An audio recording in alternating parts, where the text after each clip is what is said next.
Здравствуйте, дорогие подписчики! Сегодня мы разбираем пятый старший аркан Иерофант, колода Таро Безумной Луны.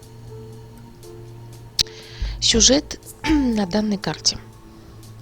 Великий инквизитор Лунного Королевства молитвенно сложил руки и просит Бога о дарах.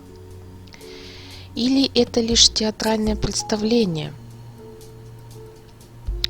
Иерофант своим эффектным красным одеянием отвлекает внимание от того, что бормочет себе под нос.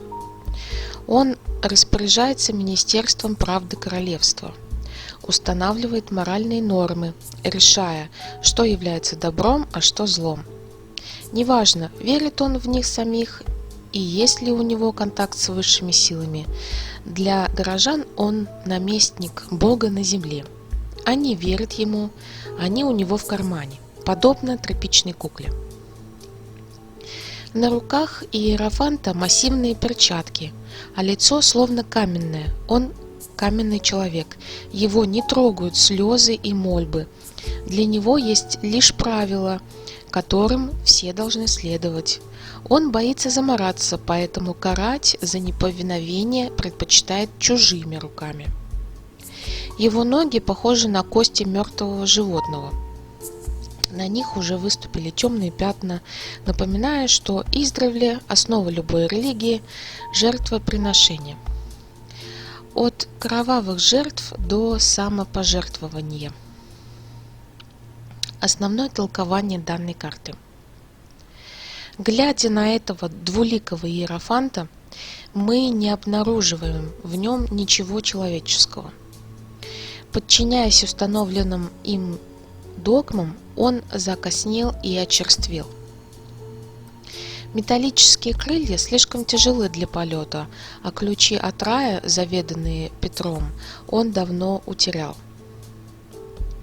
Но роль иерофанта очень важна, ведь моральные правила необходимы, и не всякий сознательно способен им следовать. Основное правило социума – твоя свобода заканчивается там, где начинается свобода другого. Трон Иерофанта расположен посреди шахматного поля, указывая на то, что он сильный игрок в любой партии, потому что устанавливает правила игры, способен их менять и назначать козыри. Две половины лица Иерофанта, одна темная, другая еще темнее, отражают два основных его свойства – поклонение и желание, чтобы ему поклонялись.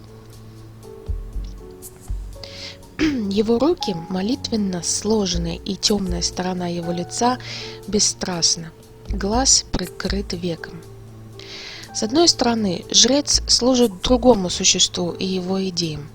С другой, серой стороны, мимика его отражает непокорность, бровь удивленно приподнята, а рот сложился в пренебрежительной усмешке. Для паствы своих тряпичных кукол он устанавливает правила. Ситуация по данной карте.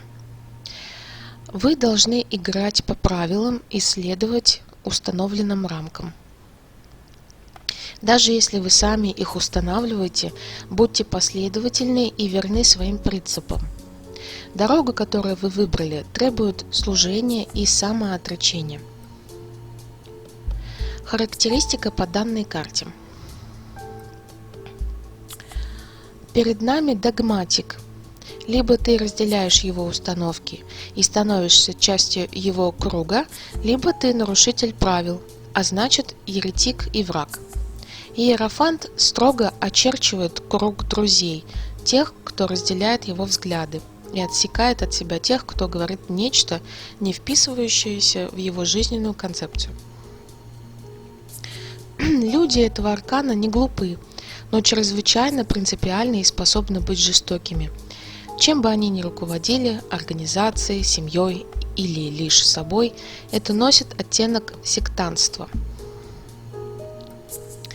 Отношения и секс по данной карте. Отношения выстраиваются по четкой схеме, ибо ваш избранник не поймет экстравагантных поступков. Он человек серьезный, и его не интересуют глупости. Тот, кто вступает с ним в отношения, должен следовать определенным правилам. Это не обязательно патриархат.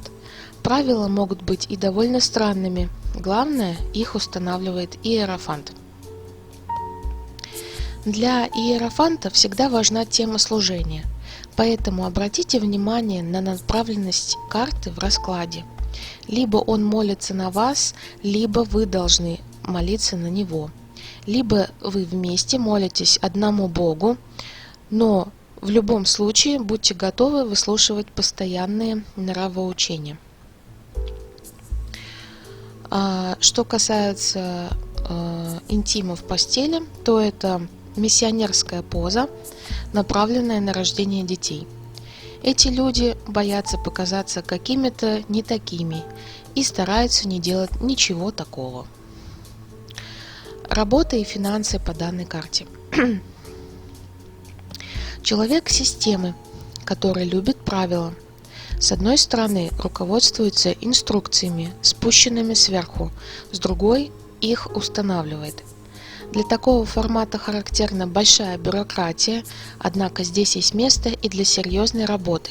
Написание учебников, методической литературы, законов, религиозной литературы. Доход официальный. Уровень его зависит от ступени, которую вы занимаете. Девиация или нестандартное поведение по данной карте. Это сектанты и фанатики.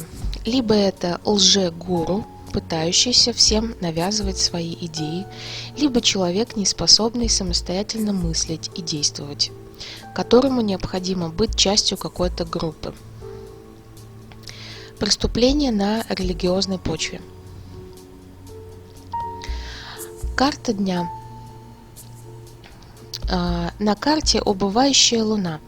На этой фазе вы подвергаете свои принципы критике, пересматриваете свои правила, избавляясь от мешающих вам установок. Если карта выпала в период растущей фазы, то вы впадаете в излишний догматизм, и ваша правда мешает увидеть иную точку зрения. Ваша убедительность настолько велика, что любой оппонент у вас в кармане. Хороший день для учебы, а также для религиозных ритуалов и для создания новых семейных традиций.